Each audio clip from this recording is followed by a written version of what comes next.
गुर्जर समाज के लोगों मिलकर एसपी का नेता था मुखिया गुर्जर करके, उसने कहा था कि हाँ ये बच्चा है चुनाव लड़ रहा है, ये बच्चा नहीं है, ये सबका। और हम तो स्पष्ट लफ्जों में कहना चाहूँगे कि जब आरएलडी का गठबंधन हुआ था, योगी पे कोई कानूनी व्यवस्था ठीक नहीं हुई। जो काम आज 500 रुपये का, जो पहले 500 का था वो 5000 रुपये का काम हो रहा।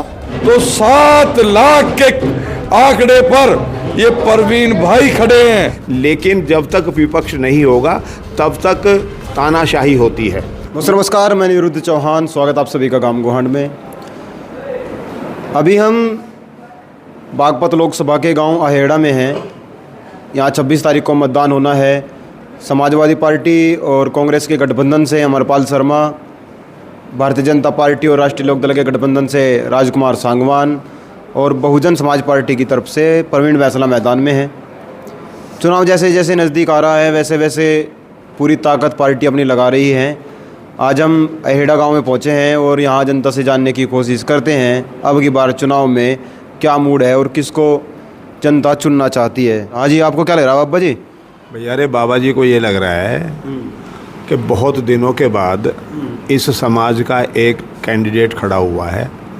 गुर्जर समाज का? जी जनाब, रामचंद्र विकल जी एक बार यहाँ चुनाव लड़े थे। उसके बाद ये दूसरा आदमी है जिसको गुर्जर बिरादरी का टिकट मिला है। यहाँ ज़्यादातर गुर्जर बिरादरी और मायावती के लोग बाग सब बहुजन समाज पार्टी को ही वोट देंगे।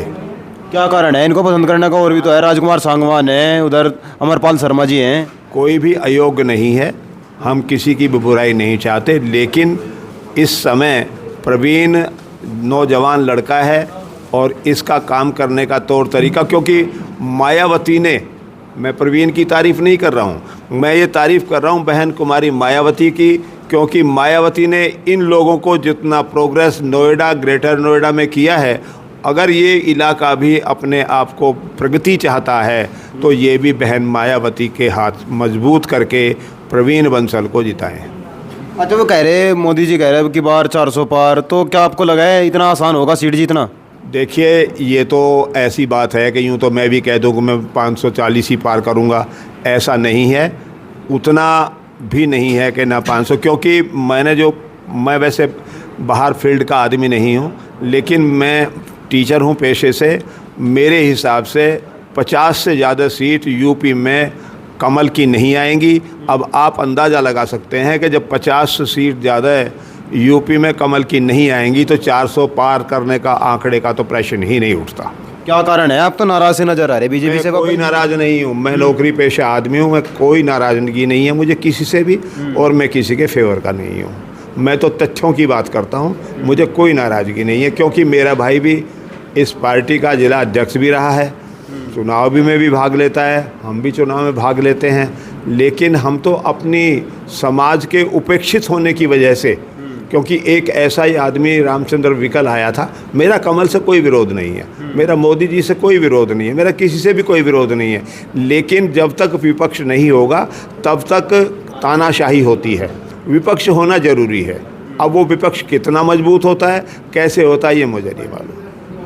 तो आपको लगता है प्रवीण बैसला अगर जीतते हैं तो विपक्ष मजबूत होगा? नहीं, ये तो एक एक करके ही 2 होते हैं, 2 करके ही 100 होते हैं। मैं ये कब कहता हूँ कि प्रवीण बंसल जीत जाएगा तो ये मजबूत हो जाएगा विपक्ष? ये तो एक एक करके ही बढ़ता है भैया, किसी के एक के होने से नहीं होता, लेकिन 1 से तो 2 होते हैं, 2 से 4 होते हैं।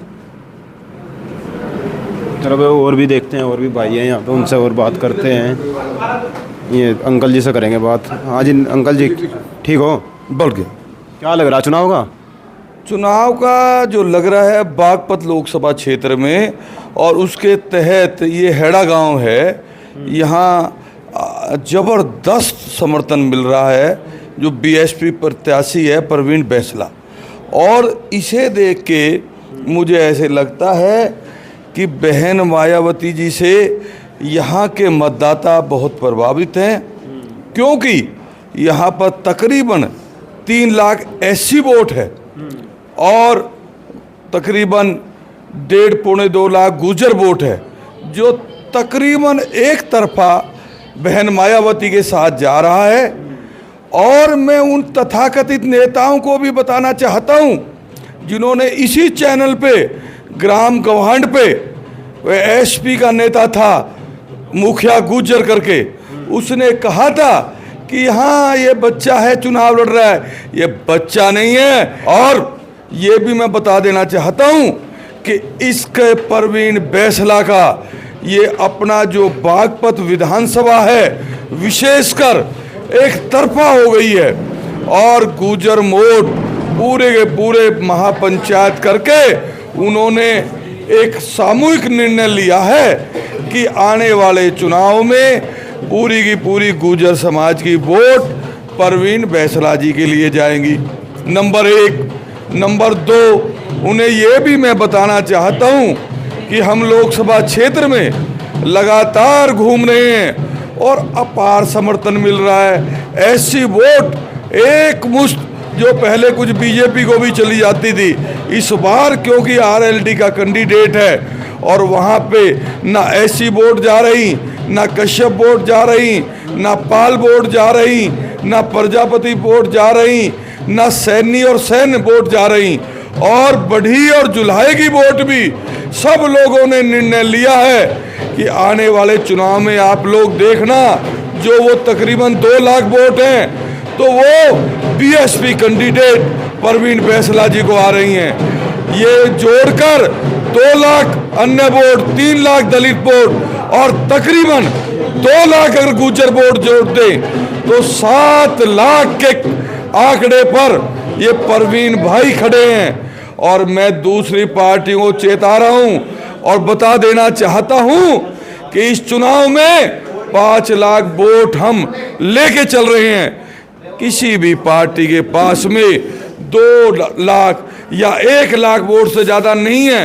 एकमात्र कैंडिडेट है जिसके पास 5 लाख वोट का बैक बैलेंस। और गांव के लोग हैं जिन्होंने पिछले काफ़ी समय से जो भागा दौड़ में है, चुनाव को देख रहे हैं, उनसे भी बात करते हैं। उनको क्या लग रहा है, किस तरीके से वो चुनाव को देख रहे हैं। भाई साहब क्या नाम है? मेरा नाम अशोक पवार है। अशोक भाई, किस तरीके से देख रहे हो चुनाव को फिलहाल? भाई चुनाव हम तो सबसे पहले हमारे रहते हो बैसला है, हम तो इसे वोट देंगे। बैसला गुज्जर हो आप भी? गुज्जर हैं जी, अपनी बिरादरी को देंगे भाई, सब अपनी बिरादरी को दे रहे हैं, हम भी अपनी बिरादरी को वोट देंगे। तो गुज्जर एक तरफा जा रहे हैं क्या? एक तरफा गुज्जर, सारा गुज्जर एक तरफा, सारे परवीन बैसला पे? सारे परवीन बैसले पे। आपको क्या लग रहा है भाई साहब चुनाव का? हमें बिरादरी से जुड़े हुए आदमी, हम तो गुज्जर को देंगे वोट। बिरादरी सबसे पहले, दूसरे नंबर पे पार्टी।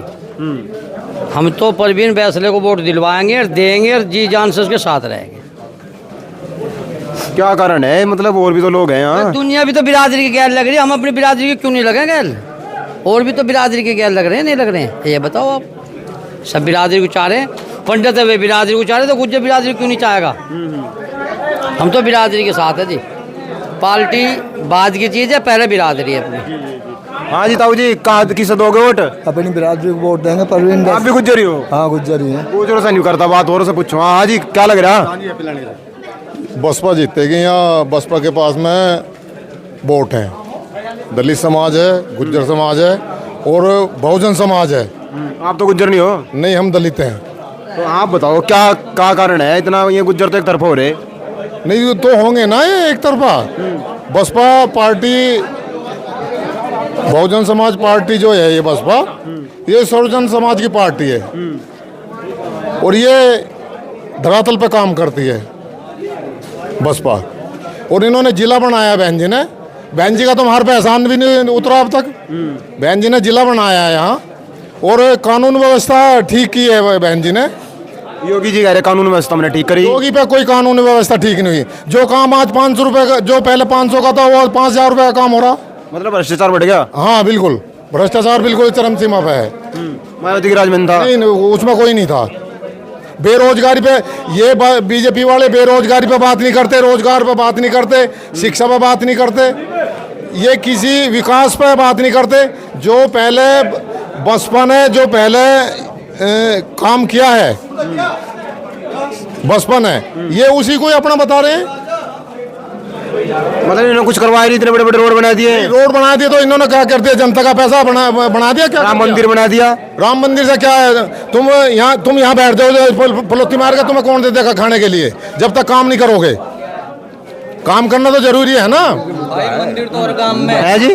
मंदिर तो हर गांव में है, हर शहर में है, हर जगह मंदिर है मेरे भाई। और हम तो स्पष्ट लफ्जों में कहना चाहूँगे कि जब आरएलडी का गठबंधन हुआ था बड़े भाई चंद्रशेखर थे खतौली में, तो तब भी हम वहाँ मौजूद थे, आपसे हमारी डिबेट भी हुई थी इस बारे में भी। तो जिसके साथ ऐसी समाज जाएगा ना, वो हमेशा सबसे ज़्यादा बढ़त में रहेगा। और यहाँ का बागपत का जो समीकरण बन रहा ना, एक नंबर का समीकरण बन रहा। मुस्लिम हमारे साथ है, ब्राह्मण हमारे समर्थन में है। ब्राह्मण कह रहे हैं, हम तो ब्राह्मण के साथ जाओगे और अमरपाल शर्मा के साथ में जाओगे। नहीं, ऐसा कुछ नहीं है, वे भी हमारे भाई हैं। ब्राह्मण समाज की बहुत सारी जगह हमारी मीटिंग हुई है, उन्होंने स्पष्ट रूप से कहा कि बहन जी सबका सम्मान करती है, बहन जी सबको अपना प्रत्याशी उतार दिया है। जैसे गुज्जर भी है, जाट भी है, और ब्राह्मण भी है, दलित भी है, अदर कास्ट के जितने भी प्रत्याशी हैं, ये बहन जी ने इस बार उतारे हैं।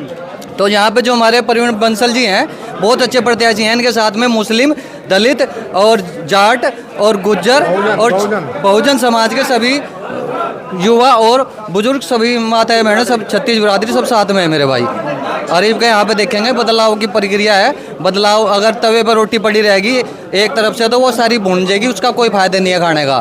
तो सत्ता पलटनी जरूरी है, हमें समझना चाहिए और मौका देना चाहिए नए नए युवाओं को। हमेशा जाट बिरादरी को टिकट मिलता था, इस बार गुज्जर प्रत्याशी को टिकट मिला। हम गुज्जर भाई के साथ है। जय भीम, जय भारत। हाँ जी, क्या कह रहे थे? मैं ये कहना चाह रहा, आप क्या पूछना चाहते हो बताइए। मैं तो ये पूछना चाह रहा, क्या समीकरण है चुनाव का यहाँ? समीकरण बिल्कुल साफ साफ है।